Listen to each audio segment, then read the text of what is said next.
പുലിപ്പല്ലി കേസിൽ ജാമ്യവ്യവസ്ഥകളിൽ ഇളവ് തേടി റാപ്പർ വേടൻ കോടതിയിലേക്ക്.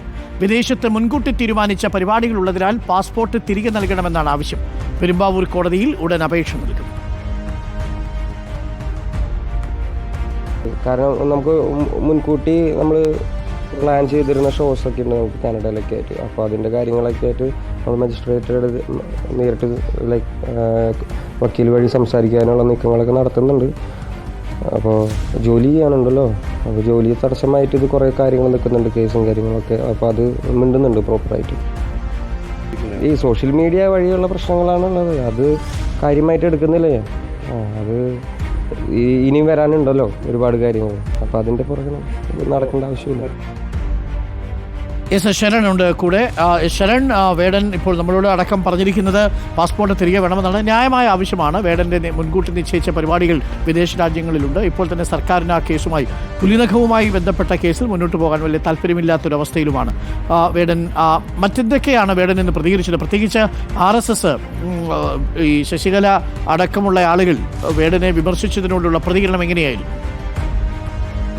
അരുൺകുമാർ, വനം വകുപ്പ് രജിസ്റ്റർ ചെയ്ത പുലിപ്പല്ലി കേസിൽ നേരത്തെ കർശന വ്യവസ്ഥകളോടെയാണ് പെരുമ്പാവൂർ കോടതി വേടനെ ജാമ്യം അനുവദിച്ചിരുന്നത്. പ്രധാനമായും അന്വേഷണത്തോട് പൂർണ്ണമായും സഹകരിക്കണം, കേരളം വിട്ട് പോകരുത്, എല്ലാ വ്യാഴാഴ്ചകളിലും അന്വേഷണ ഉദ്യോഗസ്ഥന് മുന്നിൽ ഹാജരാകണം, ഇതിന് പുറമെ തന്നെ പാസ്പോർട്ട് സറണ്ടർ ചെയ്യണമെന്നുള്ള നിർദ്ദേശം കോടതിയുടെ ഭാഗത്തു നിന്ന് ഉണ്ടായിരുന്നു. അത് പ്രകാരം പാസ്പോർട്ട് വേടൻ കോടതിയിൽ സറണ്ടർ ചെയ്തിരുന്നതാണ്. ഇത് വലിയ ബുദ്ധിമുട്ടുണ്ടാക്കുന്നു എന്നുള്ളതാണ് ഇപ്പോൾ നിലവിൽ വേടൻ പറയുന്നത്. അതായത് വിദേശത്ത് മുൻകൂട്ടി തീരുമാനിച്ച പരിപാടികളുണ്ട്, ആ പരിപാടിയിൽ പങ്കെടുക്കാൻ കഴിയാത്ത അവസ്ഥയിലാണ്.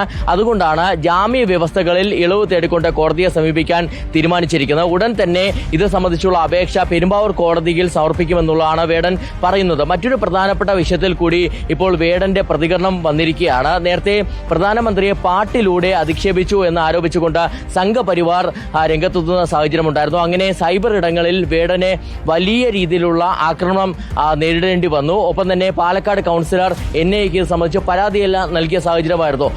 ഈ ആക്രമണം ഇപ്പോഴും, സൈബർ ഇടത്തെ ഈ ആക്രമണം ഇപ്പോഴും തുടരുകയാണെന്നുള്ളതാണ് വേടൻ പറയുന്നത്. വേടന്റെ ആവശ്യം പാസ്പോർട്ട് തിരികെ ലഭിക്കണം, തനിക്ക് വിദേശത്ത് മറ്റു പരിപാടികൾ അവതരിപ്പിക്കാനുണ്ട്, നേരത്തെ നിശ്ചയിച്ച പരിപാടികളാണ് എന്നാണ്.